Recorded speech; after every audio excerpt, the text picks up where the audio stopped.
إذ قالت امرأة عمران ربي إني نذرت لك ما في بطني محررا فتقبل مني إنك أنت السميع العليم. ژنەکەی عیمران ئەڵێ خوای گەورە من حملم هەیە، چۆن حملێ بێ؟ تا من ئافرەتێکی پیر پەکەوتە لەگەڵ پیاوەکەیە لە ماڵەوە تێرێکیان هەیە، سەیری تێرەکەکەن، بەچکە ئەخەنەوە، ئەمانی سەیرەکەن نەزۆکن و مناڵیان نییە، زۆر بەزییان بەخۆیان هەیەتەوە کە قورئان لە سوورەتی ئالی عیمرانە بۆمان باسەکات ئەڵێ خوای گەورە مناڵێکمان بەرێ، خوای گەورە مناڵێکیان هەیاتێ لەسەر داوای خۆیان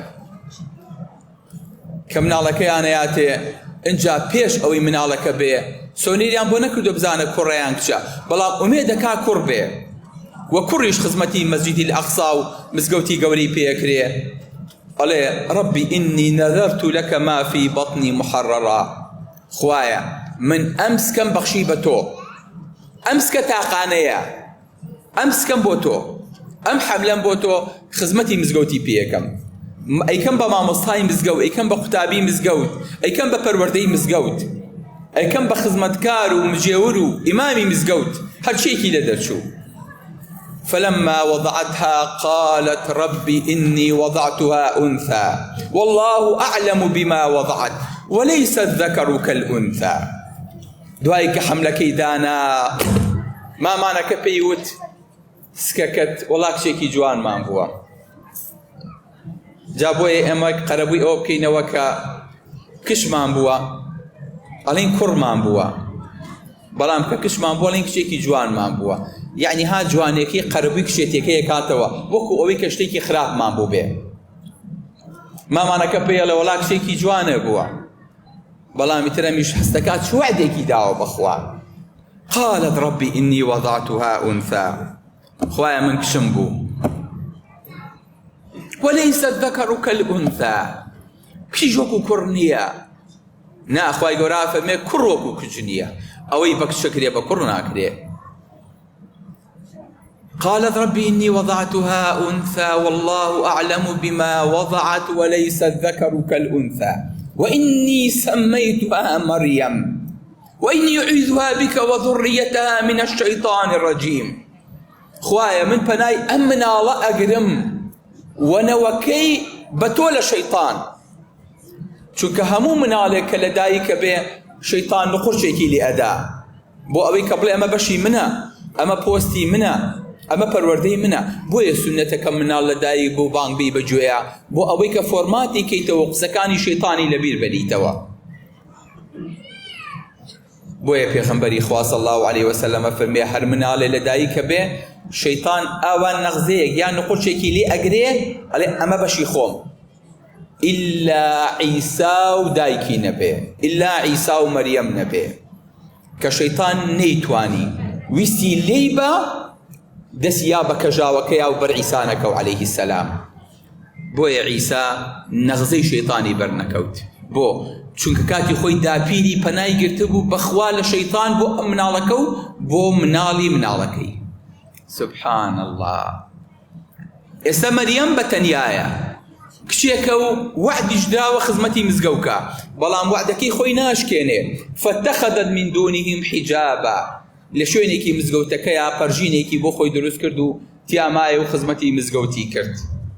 ئەم مناڵە خوای گەورە بە شێوەیە ڕێزی لێگرت کە ناکرێ مناڵێ لە مزگەوتا بێ. وەکەفەلەها زەکەریا، زەکەریا کە مردی پووری بوو بە کەفالەت و بوو بە سەرپەرشتیاری. كلما دخل عليها زكريا المحراب وجد عندها رزقا. زەکەریا پێغەمبەرە ئەچێ بۆ لای مناڵێکی کچ لەناو مزگەوتە، خواردن و خواردنەوەیە کە بینێ کە لەناو ماڵە نایلۆنەکانە دروست نەکراون، لە بەیتی زوجاجیان نین، هی ئەم وەرزە نین، هی ئەم سەر ئەرزە نین. قالت يا مريم أنى لك هذا، أي مريم ئەمە لەکوێ بوو؟ چێ ئەم خواردنی بۆ هێنایت؟ قالت هو من عند الله، ئەمە لای خواوە. خوایەک ڕێز لە مناڵێکە گرێ، لە کچێکە گرێ کە لە مزگەوتێکا خەڵوەتی کردووە، دایکی بەخشیوێتی بە مزگەوت. الله هو من عند الله. زكريا لما وفير به كداوى يحيى لخوابك لكشكي من الله. هنالك دعا زكريا ربه قال ربي هب لي من لدنك ذرية طيبة. ما دام تو بتواني مريمك منال لم شؤنيا رزقي بو تايبتي بو بنيري كأم رزقه أم كاتنيا أمي ويه أم ولاتنيا ناتواني منالي بمن بخشيت بلى لسر چاولێکردن لە مەریەمێکی مناڵ زەکەریا داوای کرد و خوای گەورەی حەی پێبەخشی. بەڵام چونکە ئەم کچە بەخشراوە بەخوا خوای گەورە تەنها لەم کچە چکە کاتی خۆی دایکی مەریەم ئەم مناڵی بەخشی بوو بە مزگەوت ویستی وەکو پیاوێ خزمەت و ئیمامەتی بکە. ئیساکەنە مەریەم کچە و ناتوانێ بەم دەورە هەستێ و ئیمامەتی بکە. خوای گەورە تەنها لەم کچە بەبێ بەشداری پیاو بۆ ئەوەی کە بیسەلمێنێ ئەم کچە تامی 100 پیاوەیات مناڵێکی کوڕی ئەیاتێ بەبێ بەشداری پیا و جوودی خۆی. چی گۆڕی؟ تەنها نیەت و دوعای گۆڕی. کەواتە مناڵەکانتان بەکەم مەزانن، کچەکانتان بەکەم مەزانن. عیسا ئەو کەڵە پیاوە بوو کە یەکێکە لە پێغەمبەرانی ئولوالعەزم تەنها پێش پێغەمبەری خۆمان هاتووە صلی الله علیه وسلم و تا قیامەتی زیندووە لە ئاسمان ولا قيامتا دا أبزيته والسرزبي إيمان ببيغمبري خواهين صلى الله عليه وسلم صليب أشكيني وبرازك وجيو أبي أبيك إلى أمتي بيغمبري خواه صلى الله عليه وسلم.